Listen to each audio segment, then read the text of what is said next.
Hello everyone, welcome to Borthakur's IAS Academy, Northeast's premier institute for UPSC, APSC and NPSC preparations.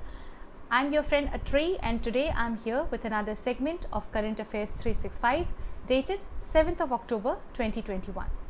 Current Affairs 365 is your one-stop solution for any news and updates which will help you prepare for your civil services examinations, and along with that it is also going to be helpful for any other state government services. So don't forget to like and share this video and subscribe to our YouTube channel.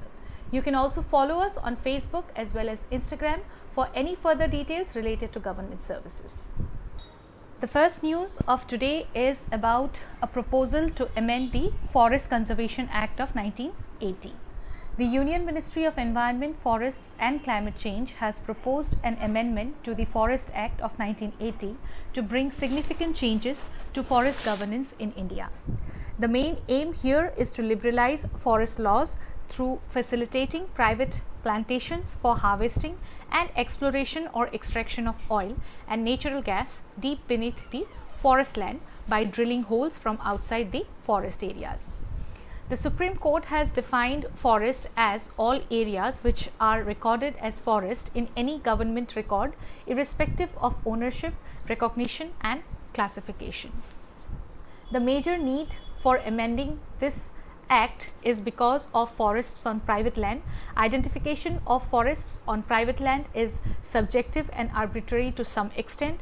This results in a lot of resentment and resistance, particularly from private individuals and organizations. This has led to the tendency to keep most of the private lands devoid of vegetation, even if there is scope for planting activities. Second reason is because of the changes in ecological and economic needs. There has been considerable changes in the ecological, social and environmental regimes in the country in the last few years. Present circumstances, particularly for accelerated integration of conservation and development, have become necessary to amend the Act. It is also important in achieving India's climate target to achieve the nationally determined contribution extensive plantations in all possible available lands outside the government forests. This amendment is necessary. Now, if we look at the highlights of this proposal, then here the deemed forests listed by state government up to 1996 will continue to be considered as forest land. Land that was acquired by the railways and the road ministries before 1980, but on which forests came up, will no longer be considered as forests. The forest land for strategic and security projects of national importance should be exempted from the need to obtain prior approval from the central government. There will also be facilitation of new technologies such as extended rich drilling for extraction of oil and natural gas which are found deep beneath the forest land by drilling holes from outside the forest areas.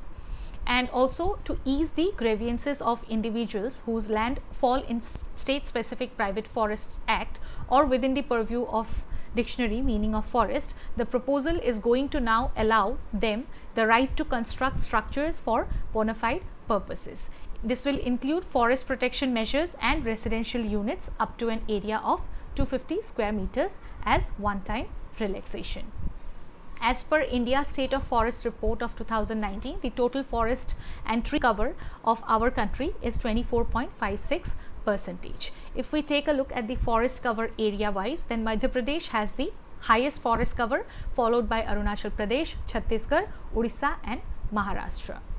The National Forest Policy of India 1988 envisages a goal of achieving 33% of the geographical area of our country under forest and tree cover.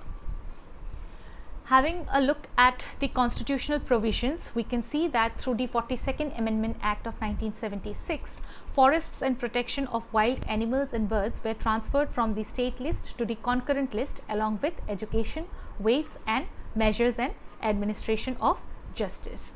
Article 51AG of the Constitution states that it shall be the fundamental duty of every citizen to protect and improve the natural environment, including forests and wildlife. Along with that, Article 48A in the Directive Principles of State Policy mandates that the state shall endeavour to protect and improve the environment and to safeguard the forests and wildlife of the country. The second news is about Mosquirix, which is the first malaria vaccine. The World Health Organization endorsed the world's first malaria vaccine in the hope that it will spur stalled efforts to curb the spread of this parasitic disease.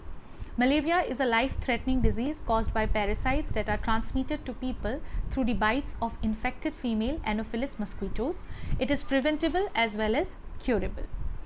Mosquirix is an injectable vaccine targeting the P. falciparum, which is the most prevalent malaria strain of Africa. It is the first and only vaccine to show some partial protection in young children. The active substance in Mosquirix is made up of proteins found on the surface of the Plasmodium falciparum parasites. This RTS Mosquirix aims to trigger the immune system to defend against the first stages of malaria when the Plasmodium falciparum parasite enters the human host's bloodstream through a mosquito bite and infects the liver cells. This will also help protect against infection of the liver with hepatitis B virus. The vaccine's effectiveness at preventing severe cases of malaria in children is around only 30%, but it is also the only approved vaccine so far. Its side effects are quite rare, but sometimes it includes a fever that may result in temporary convulsions.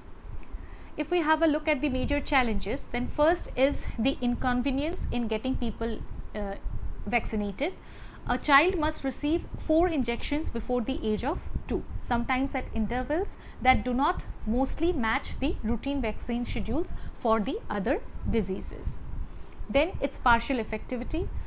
Testing in more than 10,000 African children from the year 2009 to 14 have showed that even after 4 doses, the vaccine prevents only 40% of detectable malaria infections. It is still further unclear how long even those relatively low levels of protection is going to last. Previous trials followed vaccinated children for 4 years only. The vaccine reduced the occurrence of severe malaria by about 30% and the occurrence of severe anemia, a complication that often kills children, by about 60%. It did not protect well against parasite strains that were poor genetic matches, raising a concern that over time parasites could evolve resistance to the vaccine as they have to drugs. If we take a look at the burden of malaria globally, then in 2019 there were an estimated 229 million cases of malaria worldwide, and the estimated number of malarial deaths that year stood at 409,000. Children under the age of 5 are the most vulnerable group affected by malaria. In India in 2019, there was an estimated 5.6 million case of malaria compared to about 20 million cases in 2020 as per World Health Organization's report.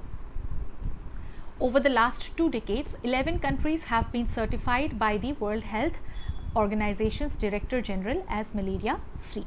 These countries are United Arab Emirates, Morocco, Turkmenistan, Armenia, Sri Lanka, Kyrgyzstan, Paraguay, Uzbekistan, Algeria, Argentina and El Salvador. Countries that have achieved at least 3 consecutive years of zero indigenous cases of malaria are eligible to apply for the World Health Organization's certification of malaria elimination.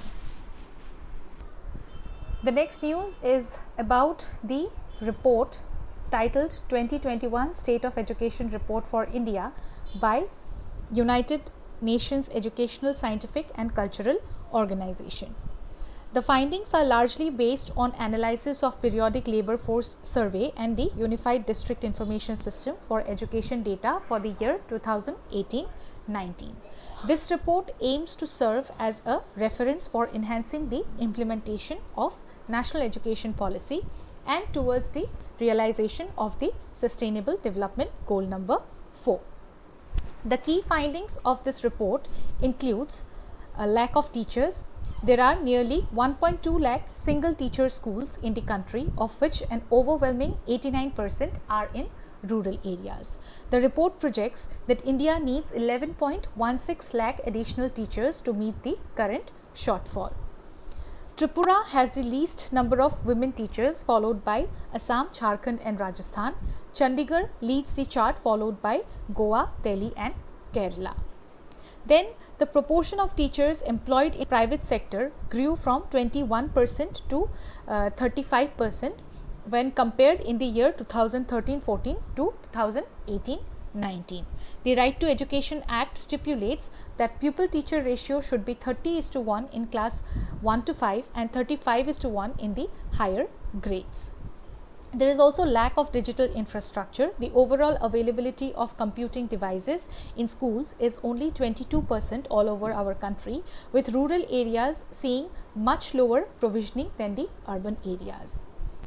Access to the internet in schools is only 19% all over India, with 14% in rural areas compared to 42% in the urban areas. Now, if we take a look at the gross enrollment ratio, which is the number of students enrolled in a given level of education regardless of age expressed as a percentage of the official school age population. For elementary schools, it has increased from 81.6% in 2001 to 93.03 in 2018-19, and it now stands at 102.1 for 2019 and 21.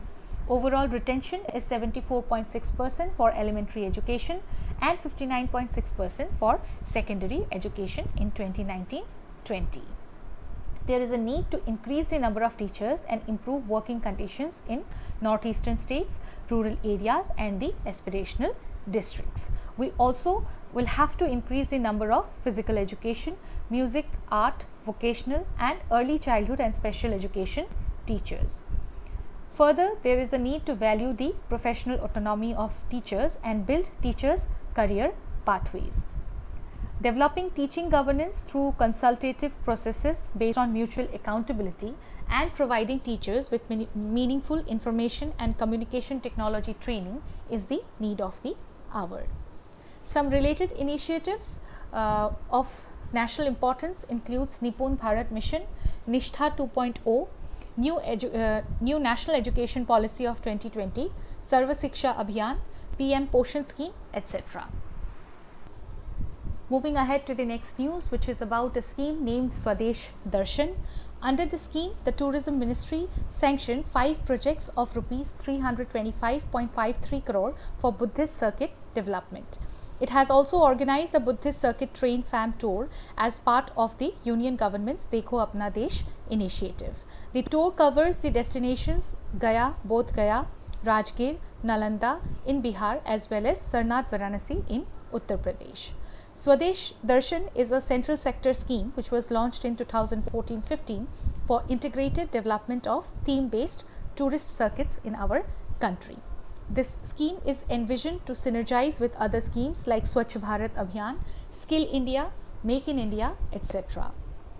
Under this scheme, the Ministry of Tourism provides central financial assistance to state governments and union territory administrations for infrastructure development of circuits.